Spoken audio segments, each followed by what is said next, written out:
आइए जानते हैं आज की कुछ प्रमुख अंतर्राष्ट्रीय खबरों को। उससे पहले एक नजर आज के हेडलाइंस पर। राहुल गांधी को एससी से राहत मिलने पर असम के सीएम हिमंत बिस्वा शर्मा ने कसा तंज, कहा दोहरापन। राहुल गांधी के साथ डिनर के लिए शेफ लालू यादव ने बनाया खास बिहारी मटन। पाकिस्तान के यूट्यूबर ने भड़काई नूह में हिंसा, टूल की तरह इस्तेमाल हुआ सोशल मीडिया।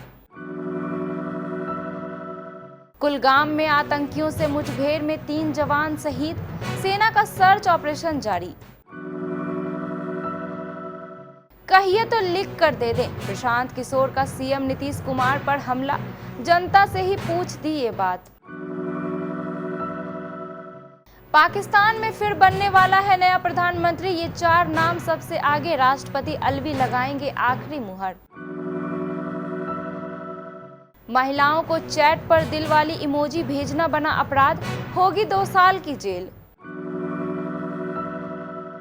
अमेरिका पस्त, चीन त्रस्त और भारत मस्त, इंडिया के जल्दी आने वाले हैं अच्छे दिन। नितिन देसाई सुसाइड केस में दर्ज हुई एफआईआर, पत्नी ने लोन कंपनी समेत 5 लोगों पर लगाए आरोप। जापान को नहीं हरा पाया भारत, 15 पेनल्टी कॉर्नर मिलने के बावजूद मुकाबला 1-1 से ड्रॉ। कांग्रेस नेता राहुल गांधी को सुप्रीम कोर्ट से मिली राहत, पर असम के मुख्यमंत्री हिमंत बिस्वा शर्मा की प्रतिक्रिया सामने आई है। उन्होंने ट्वीट कर राहुल गांधी पर कटाक्ष किया है।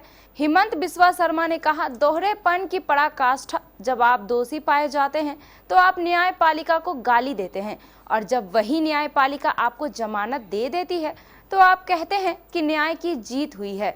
दरअसल सुप्रीम कोर्ट ने शुक्रवार को राहुल गांधी के बयान सभी चोरों का सामान्य उपनाम मोदी कैसे हो जाता है को लेकर दायर मानहानि मामले में उनकी सजा पर रोक लगा दी। उनकी यह टिप्पणी कर्नाटक में 2019 लोकसभा चुनाव की रैली के दौरान आई थी। कांग्रेस नेता राहुल गांधी शुक्रवार को रात में राष्ट्रीय जनता दल के प्रमुख लालू प्रसाद यादव और तेजस्वी यादव से मुलाकात की। मुलाकात में राजनीतिक गपशप के साथ साथ बिहारी अंदाज में बने मटन का भी आनंद लिया गया। मटन पकाने के लिए खुद लालू यादव शेफ भी बने। मुलाकात की जो तस्वीरें सामने आई है उससे पता चलता है कि दोनों नेताओं के बीच गर्मजोशी से बातें हुई। दोनों के बीच सियासी बातचीत तो हुई ही, लेकिन मुलाकात का असली मकसद कुछ और ही था। सूत्रों के मुताबिक लालू यादव ने राहुल गांधी को बिहारी स्टाइल में मटन बनाना सिखाया। इस मौके के लिए खास तौर पर बिहार से देसी मटन और मसाला मंगाया गया था। मटन पकाने के बाद सभी नेताओं ने उसके जायके का आनंद लिया। हरियाणा के मेवात नूह में हुई सांप्रदायिक हिंसा में गोरक्षक मानू मानेसर, बिट्टू बजरंगी और विधायक इंजीनियर मामन खान की कथित संलिप्तता के बाद इसका पाकिस्तान कनेक्शन भी सामने आया है। पाकिस्तान के एक यूट्यूबर ने नूह हिंसा से जुड़े भड़काऊ वीडियो सोशल मीडिया पर पोस्ट किए, जबकि उसने अपनी लोकेशन राजस्थान में बताई। पुलिस की दर्ज एफआईआर में भी कहा गया है कि हिंसा को भड़काने में सोशल मीडिया की पोस्ट ने बड़ी भूमिका निभाई है। हरियाणा सरकार की गृह मंत्रालय और खुफिया एजेंसी नूह हिंसा के पाकिस्तान कनेक्शन पर गहराई से काम करने में जुट गई है। किसी ठोस तथ्य के हाथ लगने से पहले ना तो गृह मंत्री अनिल विज कुछ कहने को तैयार हैं और ना ही सीआईडी प्रमुख आलोक कुमार मित्तल किसी तरह की टिप्पणी करना उचित मान रहे हैं। जम्मू कश्मीर के कुलगाम में आतंकियों से मुठभेड़ में 3 जवान शहीद हो गए। आतंकियों के खिलाफ सेना का सर्च ऑपरेशन जारी है। कुलगाम जिले के हलान वन क्षेत्र के ऊंचे इलाके में आतंकियों के होने की सूचना पर सेना ने सर्च अभियान चलाया था, जिसमें कुलगाम पुलिस भी शामिल थी। अभियान के दौरान शुक्रवार शाम को आतंकियों से जवानों की मुठभेड़ हुई थी, जिसमें 3 जवान घायल हुए थे। घायल जवानों को इलाज के लिए अस्पताल ले जाया गया था, जहां देर रात उनकी मौत हो गई।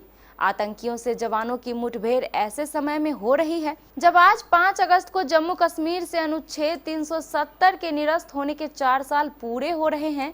इस मौके पर बीजेपी ने श्रीनगर में विजय मार्च निकालने का ऐलान किया है।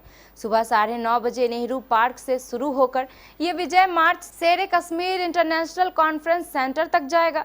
वहीं एहतियात के तौर पर शनिवार 5 अगस्त को अमरनाथ यात्रा को स्थगित किया गया है। बिहार के मुख्यमंत्री नीतीश कुमार पर चुनावी रणनीतिकार प्रशांत किशोर ने हमला करते हुए शुक्रवार को बड़ा बयान दिया। कड़ी टिप्पणी करते हुए पीके ने न सिर्फ नीतीश कुमार पर निशाना साधा बल्कि जनता से सवाल किया।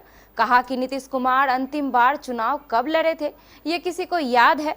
पीके ने खुद ही जवाब दिया और कहा कि नीतीश कुमार ने चुनाव लड़ना वर्षों पहले छोड़ दिया है। जेडीयू के नेता और बिहार सरकार में मंत्री श्रवण कुमार ने बयान दिया था कि यूपी के कई इलाकों से मांग हो रही है कि नीतीश कुमार वहां से चुनाव लड़ें। मुख्यमंत्री नीतीश कुमार पर यूपी के फूलपुर से लोकसभा 2024 का चुनाव लड़ने वाले इसी बयान पर तंज कसा। प्रशांत किशोर ने कहा कि नीतीश कुमार जीवन में कोई चुनाव लड़ने की हिम्मत नहीं कर सकते हैं, कहिए तो लिख कर दे दें। पाकिस्तान में संसदीय चुनावों की प्रक्रिया शुरू हो गई है। पाकिस्तान के संविधान के मुताबिक वहां पर चुनाव से पहले सत्ता किसी कार्यवाहक प्रधानमंत्री के हाथ में सौंप दी जाती है। इसी प्रक्रिया का पालन करते हुए पाकिस्तान के गठबंधन दलों ने शुक्रवार को कई नामों पर चर्चा की।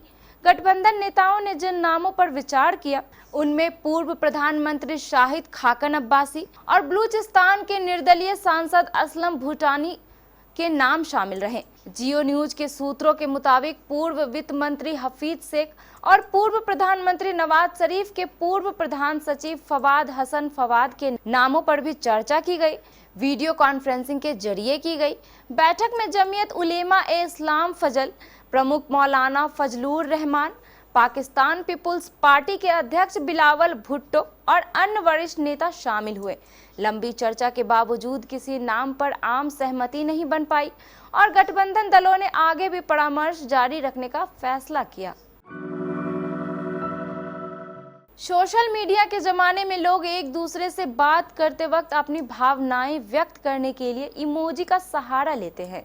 कुछ लोग मुस्कुराने तो कुछ दुखी होने की इमोजी भेजकर सामने वाले को बताते हैं कि वह कैसा महसूस कर रहे हैं।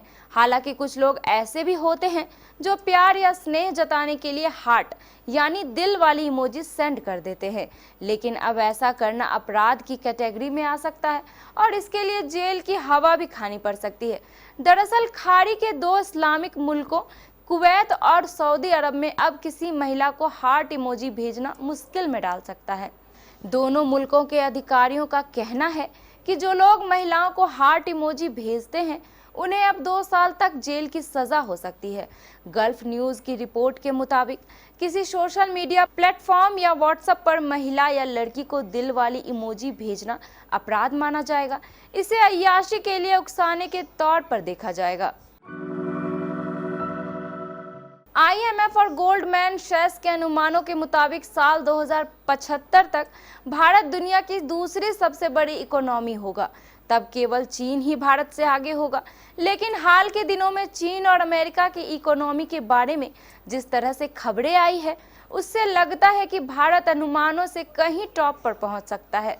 साल 2014 में जब नरेंद्र मोदी सत्ता में आए थे तो देश की इकोनॉमी $2 ट्रिलियन की थी और भारत दुनिया की 10वीं बड़ी इकोनॉमी था।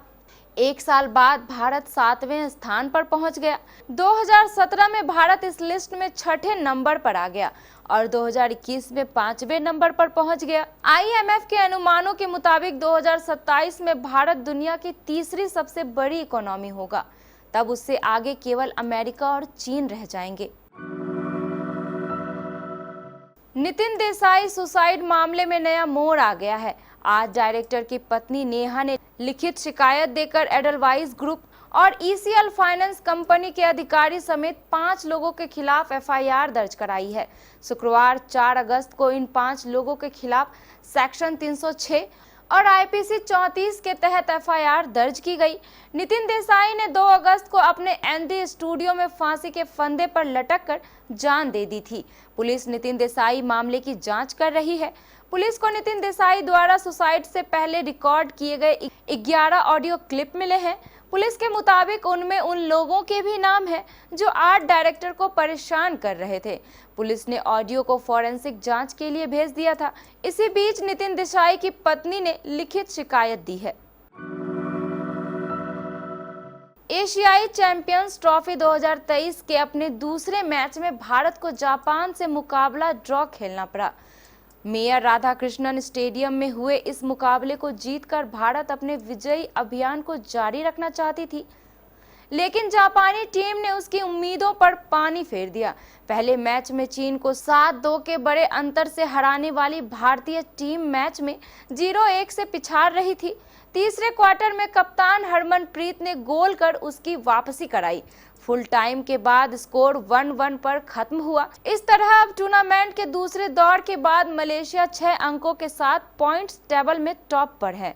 भारत 4 अंकों के साथ दूसरे स्थान पर है और गोल अंतर के आधार पर कोरिया 4 अंक से आगे है। भारत अब रविवार को टेबल टॉपर मलेशिया से खेलेगा।